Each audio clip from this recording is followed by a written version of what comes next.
अब हम बात करेंगे उपराष्ट्रपति चुनाव पर। सबसे पहले हम प्रीति जी आपके पास ही आते हैं। क्या जानकारी है उपराष्ट्रपति चुनाव को लेकर हमारे पास? जानकारी मतलब सीक्रेट बैलेट है तो इसमें क्या जानकारी होनी चाहिए? नहीं, पर बहुत सारी मैकियावेलियन पॉलिटिक्स चली। पहले मैं अपने नेता नगरी के दर्शकों को बता दूं, विपक्ष को उम्मीद थी कि उनके उम्मीदवार जस्टिस रहे सुदर्शन रेड्डी को 320 से ज्यादा वोट मिलेंगे, 300 वोट मिले। एनडीए उम्मीद कर रहा था एक बॉल पार्क फिगर की सीपी राधाकृष्णन को लगभग 440 वोट मिलेंगे, 452 वोट मिले, 15 वोट इनवैलिड हुए। कहा जा रहा है, दावा किया जा रहा है कि ये वोट विपक्षी सांसदों के थे। कुल 767 सांसदों ने उपराष्ट्रपति चुनाव के लिए वोट दिया, 752 वैलिड वोट।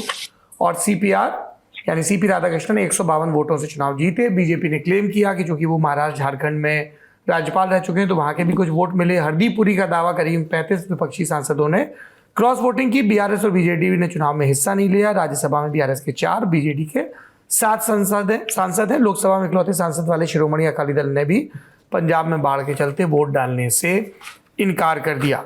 अब जो मैं आपकी प्रतिक्रिया चाहता हूं, टीएमसी के अभिषेक बनर्जी ने आरोप लगाया कि कुछ आप सांसदों ने एनडीए के उम्मीदवार को वोट किया। बनर्जी का जो कोट है वर्बेटम, अगर मैं मानूं कि क्रॉस वोटिंग हुई है तो कुछ पार्टियां हैं जैसे आम आदमी पार्टी, जहां एक महिला सांसद ने खुलकर बीजेपी के समर्थन की बात की, यानी स्वाति मालीवाल, अरविंद केजरीवाल के खिलाफ बयान दिए। और फिर उनका ऐसे 2-4 सांसद हैं। फिर आम आदमी पार्टी के संदीप पाठक ने कहा कि आप पर इस तरह के आरोप लगाना हास्यास्पद है। हमारे सांसदों ने विपक्षी उम्मीदवार के पक्ष में वोट किया, सिर्फ एक स्वाति मालीवाल को छोड़कर। क्या है इसके बारे में जानकारी हमारे पास?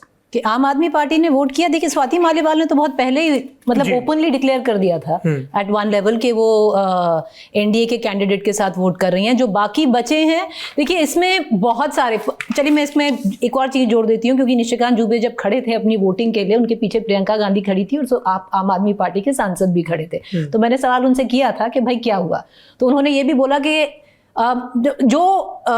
एक चीज उन्होंने ये भी बोली कि जो 15 इनवैलिड हुए हैं वो जानबूझ के भी हो सकते हैं। तो उन्होंने ये बताया कि जो 15 वोट इनवैलिड हैं वो जानबूझ के भी हो सकते हैं। और जो जयराम रमेश जी का जो ट्वीट था, अगर आपको याद है, उन्होंने 315 का बोला था और उनको वोट पड़े 300। तो उन्होंने उनकी गिनती और गणित के हिसाब से, और देखिए जो प्लांट्स आ रहे हैं, क्योंकि सीक्रेट बैलेट है अल्टीमेटली, किसने क्या किया किसी को नहीं पता है, ये सारा स्पेक्यूलेशन के realm में है। इसमें कांग्रेस से भी जो सोर्सेज हैं, सोर्स बेस्ड इंफॉर्मेशन है, वो भी कह रहे हैं कि देखिए थोड़े आम आदमी पार्टी के जो राज्यसभा एमपीज हैं फ्रॉम पंजाब कौन? हरभजन सिंह, मतलब LTU ये वाले कांग्रेस का, ये कांग्रेस की सोर्स बेस्ड इंफॉर्मेशन है कि उनको लगता है कि जो पंजाब के हैं, जैसे सबसे ज्यादा जो क्वेश्चन मार्क जिस नाम पे रेज हो रहा है, विक्रमजीत साहनी जो राज्यसभा के एमपी सांसद हैं, तो उन पे भी एक सवाल जो रेज हो रहा है। और स्वाति मालीवाल का ओपनली जो उनका तो ऑब्वियस ही था, तो एक वो हो रहा है। पर निशिकांत दुबे जी ने और बोला कि एक सांसद जो जेएमएम के 3 ही सांसद हैं, तो एक सांसद हो सकता है वहां पर भी कुछ हुआ हो या नहीं हुआ हो, उनको नहीं मालूम, क्योंकि सीक्रेट बैलेट है। राजदीप बता पाएंगे, शरद पवार फैक्शन के जो हैं वो भी बहुत सारे लीडर्स बोल रहे हैं कि वहां पर भी एक क्वेश्चन मार्क है। शरद पवार जी ने साफ, जब अनाउंस हुआ था नाम, तब तो वो साथ में बैठे हुए थे, जो उनके सांसद हैं उन्होंने जाकर वोट किया या इनवैलिड किया। उद्धव ठाकरे जी के जो बहुत सारे मैंने पूछा। हाँ राजदीप जी, देखिए, पहली बात जो प्रीति ने कही वो बिल्कुल सही है, सीक्रेट बैलेट है। ये सब हवाबाजी चल रही है कि किसने किसको वोट दिया। जो मेरी जानकारी, और मैं आपको कहूं, मेरे पास अभी भी व्हाट्सएप है, एक शिवसेना शिंदे गुट के एमपी ने मुझे कहा कि शिवसेना यूबीटी के 4 लोकसभा सांसद और एक राज्यसभा सांसद ने सरकार के कैंडिडेट यानी सीपी राधाकृष्णन को वोट किया। तो मैंने उनसे पूछा कैसे आपको मालूम? इसे हमें मालूम है, हम सब महाराष्ट्र के सांसद हैं, हम जानते हैं कौन क्या करता है। तो मैंने कहा ये सीक्रेट बैलेट है, जो व्यक्ति वहां जाता है वो किसको कैसे वोट देता है ये आपको कैसे मालूम? वो कहा देखिए नेताओं के बीच में ये सब है, ये आप पत्रकार हैं, आप पूछिए सबसे। मेरी जो जानकारी है, जरूर ऐसी बात तो हुई है कि कुछ सांसदों ने क्रॉस वोटिंग की है। अब महाराष्ट्र के भी कुछ हो सकते हैं, लेकिन किसने की कितने की ये कहना, ये सब हवाबाजी है कि ये 15 जो इनवैलिड वोट थे उसमें कोई कह रहा है कि 10 एनडीए के थे और 5 विपक्ष के थे, कुछ कह रहा है 15 के 15 विपक्ष के थे। ये सब कहां से आ रहा है? ये कौन ये हवाबाजी कर रहा है? हरदीप सिंह पुरी जी जो मंत्री है वो कहते हैं 35 लोगों ने क्रॉस वोट किया, रिजिजू कहते हैं 20-22 ने किया, जयराम रमेश कुछ और कहते हैं। तो हर व्यक्ति अपनी सुविधा अनुसार कहता है। लेकिन मैं ये कहूं आपको कि इस चुनाव में जरूर हमें दिखा कि देखिए, हमने इतनी लंबी चर्चा की कॉन्स्टिट्यूशन क्लब पर, वहां बीजेपी सिस्टम को कंट्रोल नहीं कर पाई और वहां तो भाजपा बनाम भाजपा था। इस चुनाव में भाजपा का पूरा कंट्रोल था।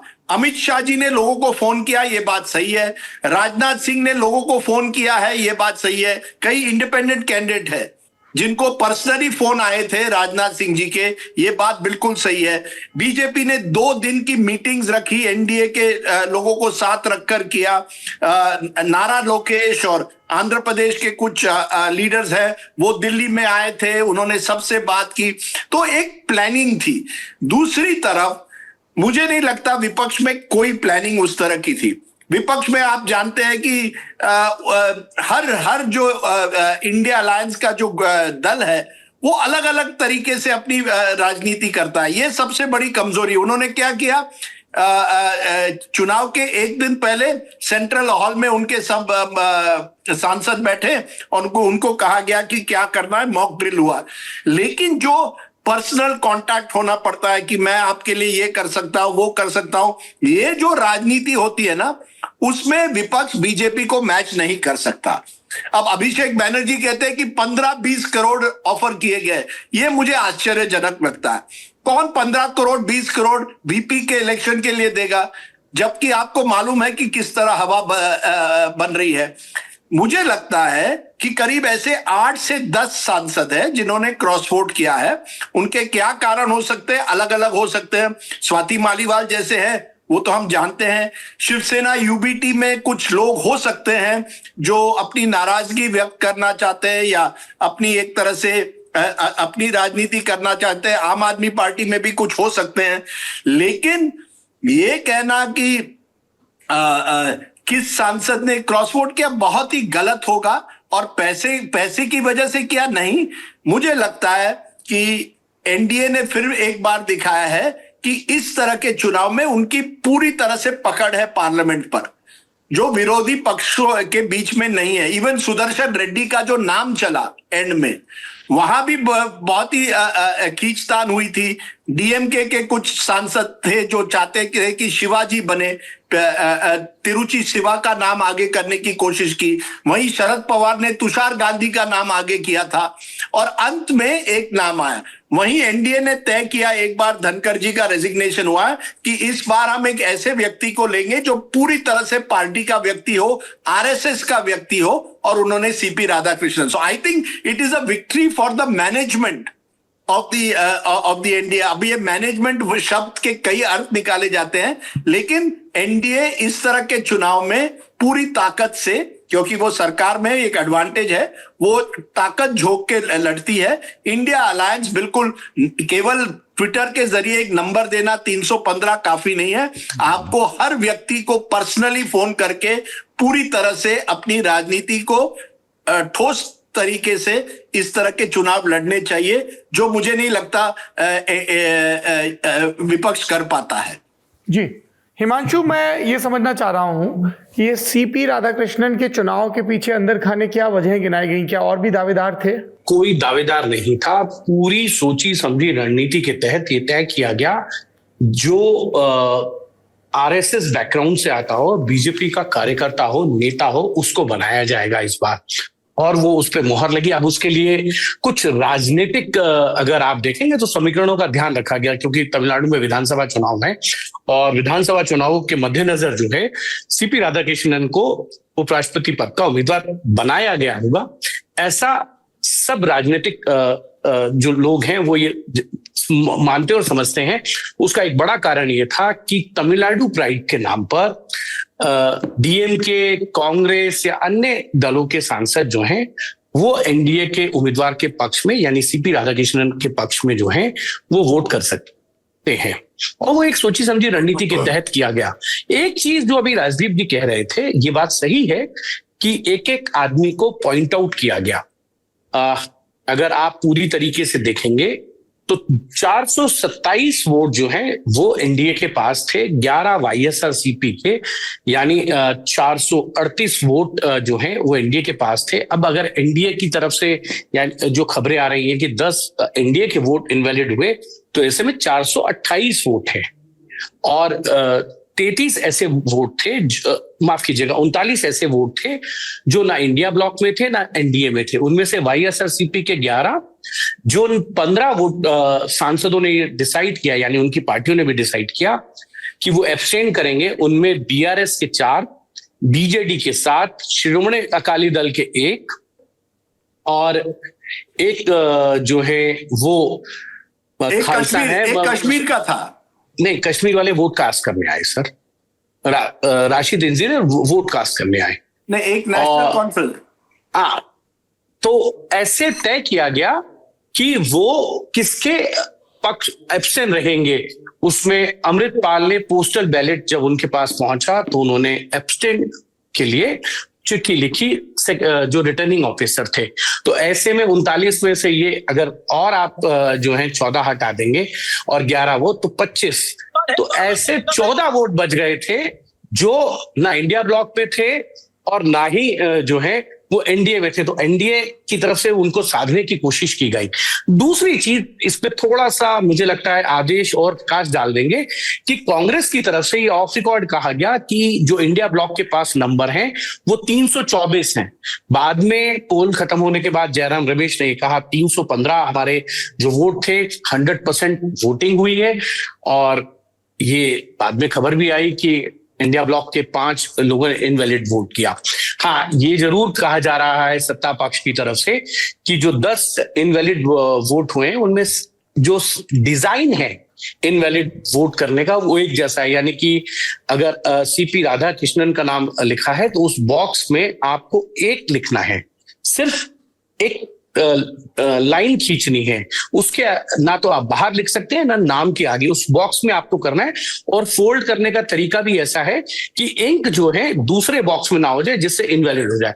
तो वो तरीके में उनका कहना है डिजाइन जो है 7 वोटों का एक जैसा था। इस तरीके से खबरें आई हैं, लेकिन इतना जरूर है कि 12 से 14 वोट जो हैं वो क्रॉस वोट हुआ है और इसी वजह से एनडीए के जो नंबर हैं वो बढ़े हैं।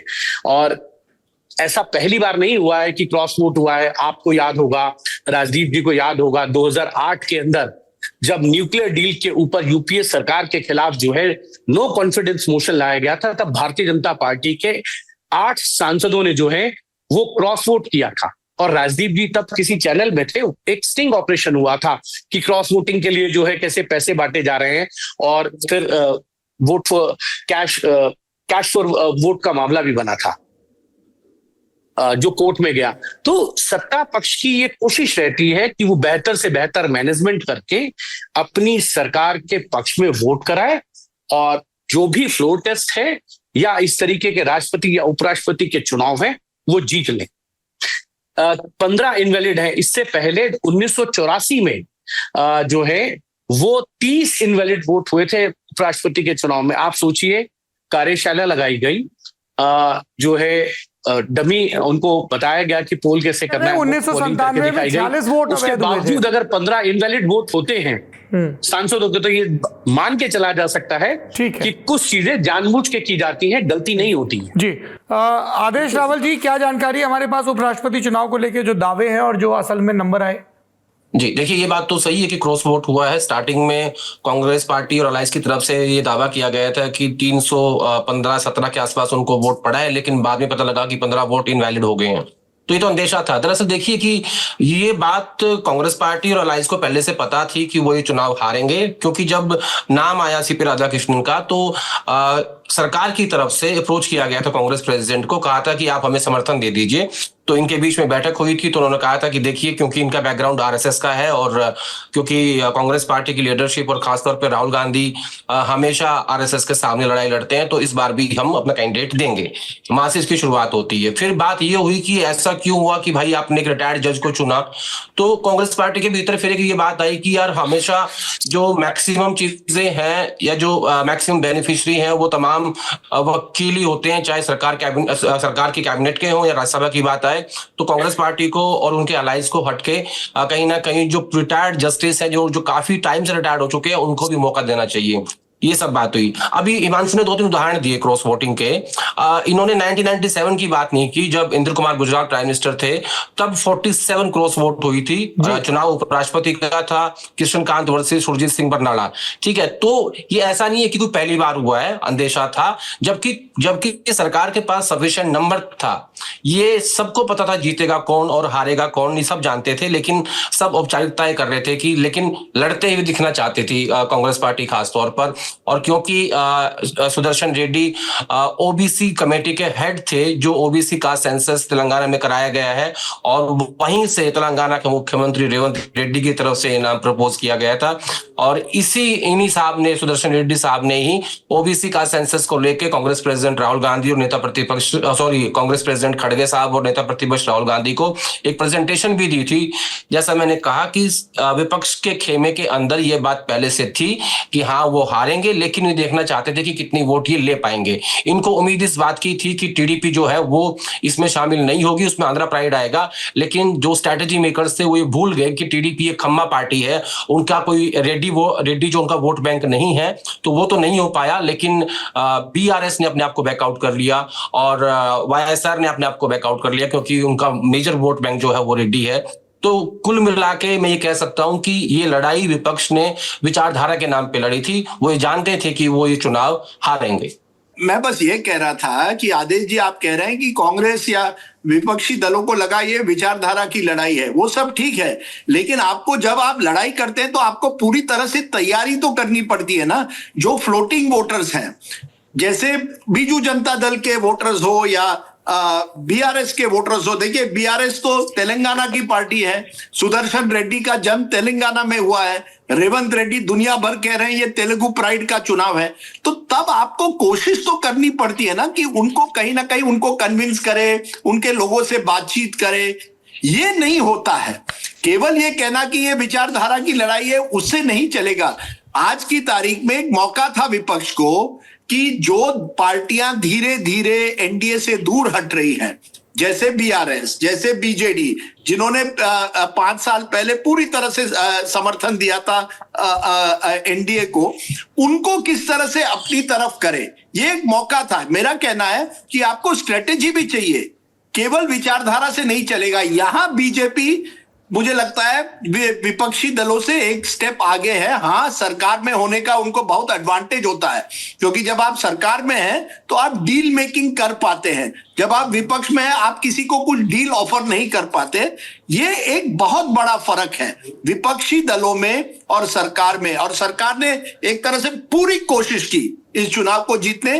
विपक्ष ने कहा विचारधारा की लड़ाई है, लेकिन जो अन्य दल है वो अपनी तरफ वो नहीं कर पाए। ये मुझे लगता है उन पर सवाल है। वाईएसआरसीपी या को आप कन्विंस क्यों नहीं कर पाए? Why can't you meet Jagan Reddy? क्या क्यों नहीं मिल सकते? चलिए, कांग्रेस के साथ आंध्र प्रदेश में आपकी और वाईएसआरसीपी की लड़ाई है, कोई दूसरा विपक्ष का नेता उनको मिलने जाता? ये पॉलिटिक्स है, पॉलिटिक्स में आपको करना पड़ता है ये सब। That is the difference I think between opposition and government. Government target करके हर व्यक्ति को एक तरह से टारगेट करती है, जो उनको लगता है अपनी तरफ वो खींच सकते हैं। सौरभ जी, जो बात राजदीप जी ने कही है, मैं उसी में एक बात जोड़ दूं कि यही चीज है कि जो मैनेजमेंट करना होता है, जो सत्ता में होता है वो जल्दी और ज्यादा अच्छे से मैनेज करता है। 2007 के अंदर हम सबने देखा प्रतिभा पाटिल जब राष्ट्रपति पद की उम्मीदवार हुई तो शिवसेना ने उनका समर्थन किया महाराष्ट्र प्राइड के नाम पे। 2012 के अंदर जेडीयू और शिवसेना ने समर्थन किया प्रणब मुखर्जी का। 2017 में नीतीश कुमार बिहार के मुख्यमंत्री थे और महागठबंधन में थे, उन्होंने रामनाथ कोविंद जो एनडीए के उम्मीदवार थे उनका समर्थन किया। 22 के उपराष्ट्रपति पद के जो चुनाव हैं, ममता बनर्जी के पार्टी के उम्मीदवार मतलब नेता उम्मीदवार बने राष्ट्रपति के यशवंत सिन्हा, और उपराष्ट्रपति पद के चुनाव में ममता बनर्जी ने एब्स्टेंट रह के मॉरल रहे, मतलब एक तरीके से मूक समर्थन जो है वो एनडीए के उम्मीदवार का किया, जगदीप धनखड़ का, जिनके साथ उनकी लड़ाई थी। लेकिन आप देखिए कितनी बड़ी मैनेजमेंट की, जिसका जिक्र राजदीप कर रहे थे। हेमंत विश्व शर्मा, जगदीप धनखड़ और ममता बनर्जी की एक मीटिंग हुई उपराष्ट्रपति के चुनाव से पहले दार्जिलिंग के अंदर राजभवन में। तो ये है मैनेजमेंट। जब कोई सत्ता पक्ष में होता है उसका मैनेजमेंट बेहतर होता है, इसमें कोई दो राय नहीं है, क्योंकि उनको सारी चीजें बहुत अच्छे ढंग से कर सकते हैं। रिसोर्सेज होते हैं, उन रिसोर्सेज का फायदा उठाते हैं। अब वो यूपीए ने भी अपने समय पे उठाया है, एनडीए ने भी उठाया है, इसमें कोई ये नहीं है कि कोई नहीं उठाता है। जिसके पास मौका होता है परिस्थितियों के हिसाब से वो फायदा जरूर उठाता है। चलिए, बहुत बहुत धन्यवाद आप चारों ही मेहमानों का, बहुत बहुत शुक्रिया।